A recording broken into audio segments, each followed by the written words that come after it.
So let me just look first of all at your spiritual advice here. We have the Four of Pentacles in the reverse.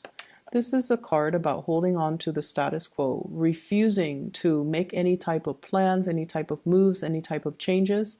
And I feel like if you're dealing with somebody who is like this, who's kind of aimless and kind of directionless, and they're walking around like they have a general idea that what they want, they want stability, they want financial security, but they don't really know the logical steps as to how to get where they are to where they need to go. And so the advice here is talking about you're dealing with somebody that has been through this through their lives, through their entire lives, and they have dealt with a lot of financial ups and downs, and so whenever they're in a situation where things are somewhat stable, it's not the ideal situation, but it's somewhat stable, they're going to stay there, and they're going to stay there, and they're going to stay there because they feel like if they make any type of an action, it might land them back into an earlier time where they didn't have any resources, where they were struggling really hard. So I feel, it's sort of like the devil that you know. If you are dealing with this person, you have to be very, very, very sympathetic, understanding, and I want to say compassionate enough to know that they're battling their inner demons. Okay, and until they process and until they finish that entire process of battling amongst themselves, dealing with some fears, some really deep rooted security issues from their end, they're not going to be able to make a move. So you can talk to them and you can advise them and give them, counsel to your blue in the face. They're not going to listen. And it's because they have some things they need to deal with. So I feel like this week is a lot more about compassion. It's a lot more about understanding. A lot of the times when we see things, what people are doing, and we're outside of the situation, we feel like we have a lot more clarity, and we feel like we should offer advice. We feel like we should, tell them what they need to do. It's really easy being outside and giving, your outsider's perspective, but you're not in their shoes. So really embodying the energy of compassion and understanding for this week, okay?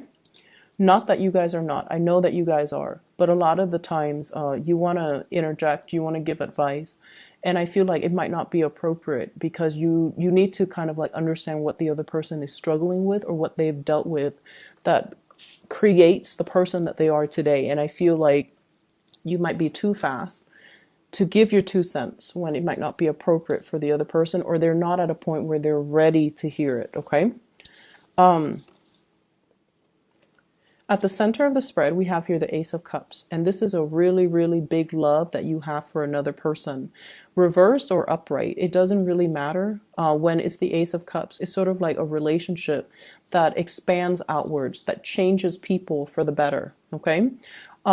What I'm sensing here is I feel like in the past there might have been a big sense of like, are we on the same page? What is the direction of this love relationship? Are we reciprocating? Are we, moving things along where the two of us can build something solid and stable together? And in the past, this relationship meandered. It lacked direction. It lacked purpose. There were definitely, feelings of great attraction, chemistry, as well as true love for the other person. But I feel almost like it's a somber type of a love where one person is sober. Not so much that, you're dealing with an alcoholic, but I feel like one person saw the relationship and said like, I love you, but we both need a lot of work, or you need to do a lot of work on yourself before we can have, this big love. And then the other person was just very chill, like go with the flow. Whatever happens will happen. And of course, you're the planner here, Virgo. So I feel like you saw it in a very sobering light, whereas the other person saw it in a very highly romanticized light. In the challenge position, we have here the Four of Cups.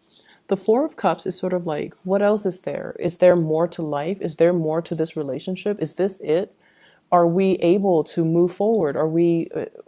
Am I going to be offered more? And I feel for some of you in a relationship, you might feel like you're at a point where you are outgrowing it. Okay, not that you're looking for other people, but I feel like you have a lot of things that you want to get done.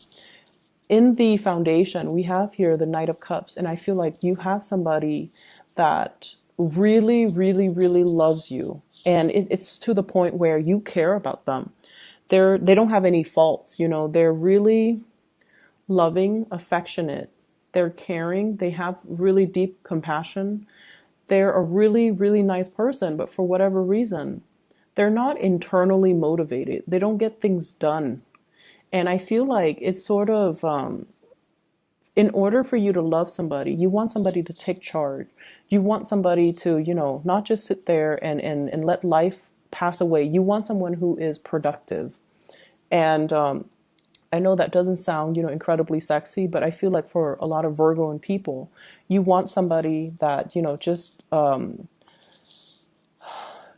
is not just all talk, but they're action oriented. And I feel like this person is a little bit slow when it comes to finding their direction, finding their purpose, finding whatever inspires them. So I feel like they go out and they please other people, but they don't really have a strong sense of what do they want as an individual. In the crowning position, this is something you're thinking about. I have here the Devil in the reverse. You could be dealing with an earth sign, a Taurus, Virgo, Capricorn in particular. And with this Devil in the reverse energy, I feel like you're coming to the point where you know what needs to be fixed, where you know it's sort of like putting your foot down about what you want, what types of behavior you will not tolerate, and what types of partner you're trying to manifest into the picture. I feel like some of you might have a few options here. You have a potentially a really sweet person. I don't see it as a water sign. A very, very sweet person who is trying to approach you, but I feel like you like them, but you don't think that they have everything that you need, or you don't think that, you know, personality wise, you two are too compatible, and so you're kind of leaving them on the back burner, and you're hoping that, you know, oh, maybe they'll get the hint. But either way, there's a lot of communication, a lot of messages of love, a lot of solicitation, invitation, and things like that coming into the picture for you. And then as a result of it, I feel like you're expanding your social circle, and whatever status quo, whatever the relationship you're in, you're finding that it is all right, but it's missing something. Like it's all right, but it's not the ideal situation. Likewise, the person that you're dealing with as well, they're trying to get things moving in their lives. So they're at a point where they're coming to realize as well, where I am right now, it's all right. It's somewhat stable, but it's not the ideal situation. So I need to get out there and do something new. External to your environment, we have here the Star card in the reverse.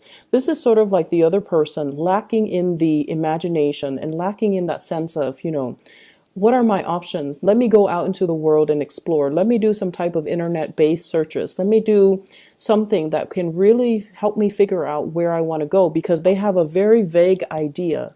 It's like out there, it's something that they're thinking about, but they don't really know the steps to get there. And I feel a lot of it is because they're walking around, taking care of other people, enjoying what little stability that they have right now. And they're not really thinking about long-term prospects, and they don't really have a sense of, you know, a lot of the times the most successful people are not the most hardworking, but they're the ones with the big vision. So it's really hard if you're walking around trying to figure out a career path when you don't really have anything that inspires you.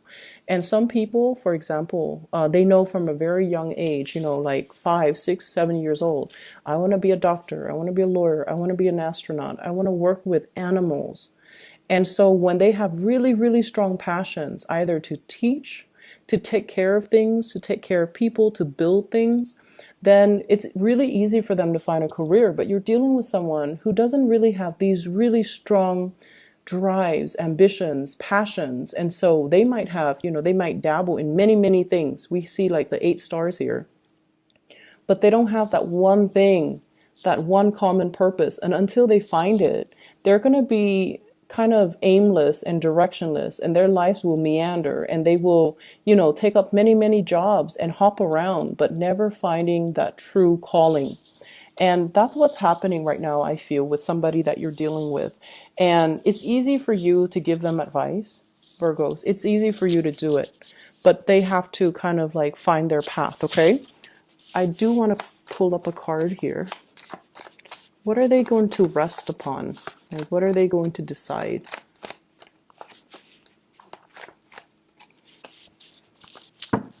They might just settle for the job that brings the most financial stability.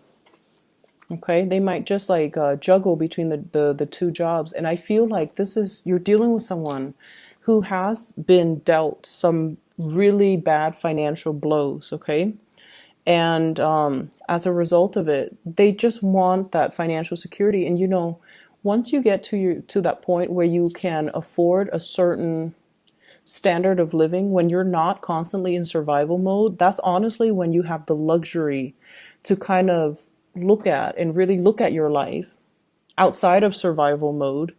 And you can try to figure out, like, where do my passions lie? What do I want to do? So I feel like they need to get there first. So maybe they just need to, suck it up and accept this job or accept this offer for financial stability. And then from this space of financial stability, that's when they can begin to grow and, really figure out what they want and where their passions lie. In your hopes and fears, this is a card about stagnation, no new starts. And I feel like there is a situation here where you are already outgrowing the partner, you're outgrowing it could even be a job situation. You're not really inspired anymore. You're feeling like you're going through the motions. You're feeling like, yes, I'm able to help people because the Star card is the humanitarian card. But I feel almost like you're going through the motions. You're not feeling passionate and inspired anymore. And you're afraid that, if I leave this job, there might be that financial fluctuation as well. I'm getting paid so much. So if I were to start over, I have to start from scratch at the bottom of that totem pole. And is that enough for me? So I feel like you have some major serious decisions here that you're ruminating over as a result of, you're progressing and expanding so fast that your physical reality is not really catching up. And that's why you feel this sense of boredom when it comes to your present predicament. The partner that you're dealing with, you could be dealing here with an earth sign that you feel you're carrying the burden. You're kind of like, this person, I feel, is on your back and you're carrying them while you're trying to find the direction for yourself. It's not a comfortable position. And I feel like there might have been many, many conversations about this in the past. And I feel like it's being triggered for this week. Okay, so we're heading into conflict here. It's also a card about competition. So for some of you, single people, we have lots of suitors. Okay, we have people that are really interested in you, lots of communication coming through from these suitors. And we also have, people battling for your attention, vying for your attention. So it's a really good space to be. But I definitely feel like you're still possibly tied up to the past. There are like some unfinished business things, like information that's not 100% revealed in a relationship from your past. You're still thinking about it. You might not be physically in it. You might be completely single, but there are unresolved business or unresolved questions and you want to get answers to. And so you're not at a point where you can move on and entertain new people yet. For others of you, I feel like this is a soul searching type of a week for you and your relationship partner. You're trying to figure out, you're try to be loving and supportive and compassionate. And I feel like your partner is, as well, as trying to find that direction, trying to find what inspires them. Okay.